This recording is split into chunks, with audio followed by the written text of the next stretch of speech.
Assalamu alaikum, урматтуу жердештерим. Мына ошентип 6-күн биз Чолпон Ата айыл өкмөтүнүн Мазар суу айылына келдик. Аламдан жол айылдан башталат деп. Мазар суунун тагдыры үчүн кыйналып, мына сиз айткан жана мен келди. 2 жылдан бери сотош биз айткан эч жыйынтык көрө алган жок. Эгерде ушу биздин районда сиз айткандай депутаттар, акимдер, айыл өкмөтү ушулар эгерде бир түз караса, Токтогул району Кыргызстандын эң алдыңкы райондон болмок. Жылдан бери кармашат да ушу биздин Мазар суу. Коомдон депутат бирөө чыгып текшертиби аке? Бирөө бир чыгып текшертиби? Текшерип жүргөн. Араң сүйлөп атат го да. Сен айткандай биягын алып жеп атат да. Вот именно. Жетөнүп жатыкка бардыгын эмне бизнес кылат, кантип барып байган, жетөө тең камалган жок. Эч нерсе. 1 миллиард 176 миллион короп кетти. Бир председатель камалган жок. Өзгөлө атат.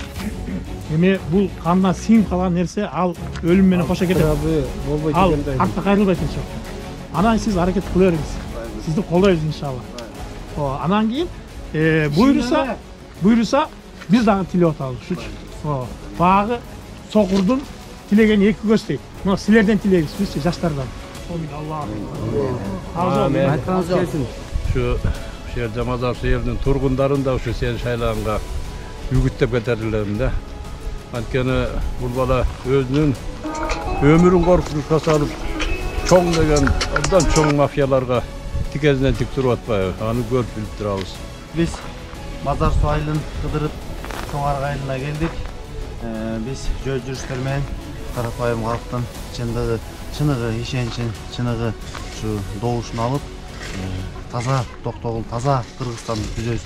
Мына биринчи жолу ушуларды өзүңүздөр көрөсүздөр. Кошомат кылдамчы апа. Бат жетмекми ийгиликкечи. Машинанын түрүн тепмекми. Ушул тилим менен, ушул билим менен, ушул акылым мененчи. Бирок мондай балдарды мен ойлоп атам да. Мага ошол балдар эле сатылып кете берсе, мага ошол балдар эч кимге ишенбейт. Тиги эч кимге ишенбейт алда жаштар эртең. Дүйшөнәлиев деген. Өзүң кой атасың. Жалгыз. Апел. Анан кеш. Өзүң кой өз жөө жүрбөй ушинтип, сарганычтан бери. Чын негизи. Жаштардан чыгыш керек да. Эскилер иштеп бүттү уже. Айыл ичине депутаттар келип жардам берип атат. Жардам берип атма. Өзү тез колуна. Депутаттар жакшы деп айтабыз.